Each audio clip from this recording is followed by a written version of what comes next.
मोहन जी, आज मैं आपकी ज़िंदगी के बहुत सारे राज जनता को बताने वाला हूँ। आपके दोस्तों ने आपके बारे में बहुत कुछ बताया, जिसे कहते हैं ना मध्य प्रदेश में धागे खोलने वाला हूँ। तो आपको कोई ऐतराज़ तो नहीं है? नहीं, मेरे को कोई ऐतराज़ नहीं।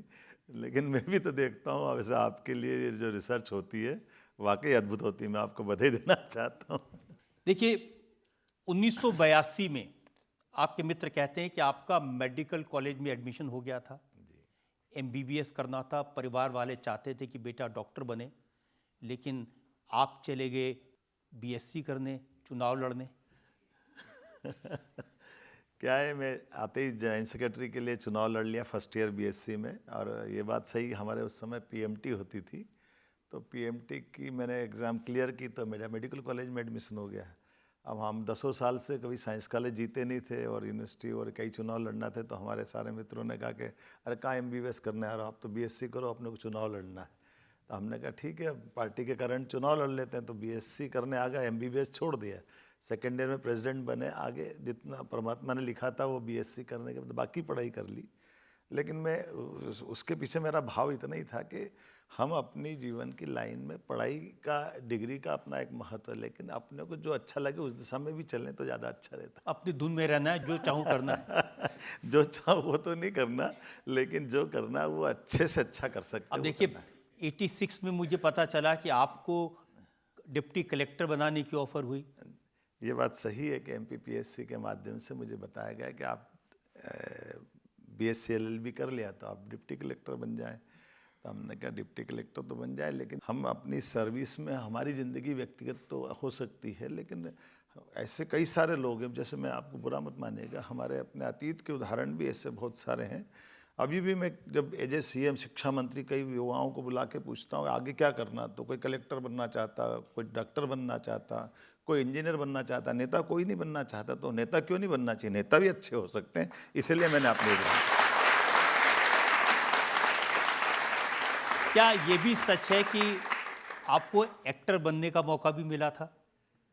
आप नाटकों में बहुत एक्टिंग करते थे। ये बात सही है कि हमने स्कूली जीवन से लगा करके, अब जब मैं टूरिज्म का चेयरमैन बना, बाद में शिक्षा मंत्री बना, तब तक भी ऐसे ऐतिहासिक विषयों को लेकर के हम लोग नाटक में खड़े करते हैं, जिसमें हमारे लिए आज के दौर में वो सारे अभिनय करके हमारे अतीत के गौरवशाली पृष्ठ को सामने लाना चाहिए। जैसे सम्राट विक्रमादित्य एक महानाट्य बनाया हमने, जैसे जानता राजा ऐसा है, अभी दिल्ली में भी कराया था थोड़े दिन पहले।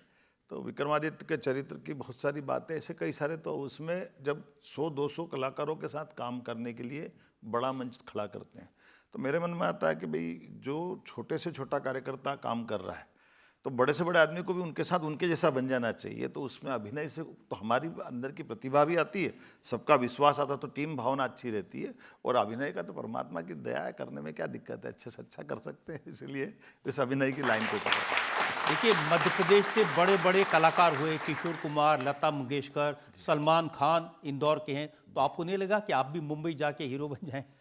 मैंने कहा कि मैं उज्जैन से रह करके अपनी जो कला की ऐसी खास करके धारा है, उस धारा में जैसे मैंने आपको निवेदन किया कि ऐसे हमारे उज्जैन में रंगमंच की पुनर्प्रतिष्ठा के लिए काम करना चाहिए, प्रदेश की पुनर्प्रतिष्ठा, ये हमारी प्राचीन विधा थी, और उस विधा के लिए मैंने अपना थोड़ा नाट्य में अपनी रुचि रखी है। और आपके पिताजी आपको पहलवान बनाना चाहते थे।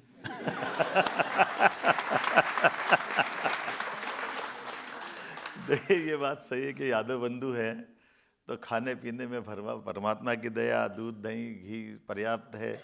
तो शुरू से पिताजी का आग्रह दो मामलों में रहता था कि एक तो शरीर मजबूत रखो, ताकि बाद के समय में हमारे अपने शरीर की व्याधि से दूर रह करके शरीर की सुदृढ़ता भी होना चाहिए और आत्मनिर्भर भी होना चाहिए। इस दिशा में पिताजी का आग्रह शुरू से रहा है।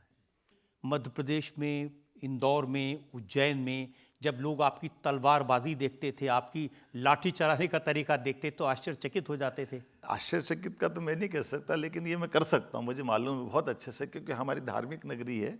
तो तलवारबाजी में मुझे मज़ा आता, तो दोनों हाथ से तलवार चला लेते हैं या जो भी करना। तो उसमें ये हमारे अंगों को खोलने के तरीके भी हैं। हमारी परमात्मा की दया से इस बॉडी में वो सब कुछ है जो हमको परमात्मा ने दिया, हम उसका उपयोग करते जाएं। तो सेल्फ डिफेंस की दृष्टि से भी, आत्मविश्वास की दृष्टि से भी। और हमारे यहाँ तो 64 कला 14 विद्या भगवान कृष्ण ने तो अपने कलाएं तो बहुत हैं। आपके मित्र बताते हैं कि शिप्रा नदी तैर के पार कर देते थे। हाँ, तो भगवान की दया से स्विमिंग का आनंद है तो उसी में आएगा ना। जब बाढ़ आ रही है और नदी में कूदो, इधर से उधर जाओ, तो अपना को कॉन्फिडेंस भी आता है और कभी कोई घटना हो जाए तो डूबने वाले को भी बचा सकते हैं। इसमें तो अच्छी बात है ना, ये तो करना ही चाहिए हमारे लिए सब। आपके बचपन एक मित्र ने बताया कि जब सिनेमा देखने जाते थे आपको बिल्कुल अच्छा नहीं लगता था कि लाइन में खड़े होकर टिकट लें। दबंगते सीधा मैनेजर से जाके गला पकड़ के टिकट लेते थे। ये तो गलत है। ये उल्टा है। मैं हमेशा कॉलेज जीवन में स्टूडेंट लीडरशिप से प्रेसिडेंट बना, यूनिवर्सिटी प्रेसिडेंट बना, तो आमतौर पर हमारे समय में हम थोड़ा पिक्चरों को अवॉइड करते थे, क्योंकि उस कॉलेज के दौर में झगड़े बहुत होते थे और झगड़े में टाकीज में पिक्चर पूरे समय देखना ये भी एक चुनौती होती है, क्योंकि उसमें कई बार हमारे कई सारे लोगों के साथ घटनाएं हुई है। पर ये बात जैसे कि अच्छी पिक्चर आई तो देखना चाहिए, तो अब मेरे सब मैनेजर दोस्ती रहते, गला पकड़ के नहीं, वो प्रेम से बिठा के दिखाते थे।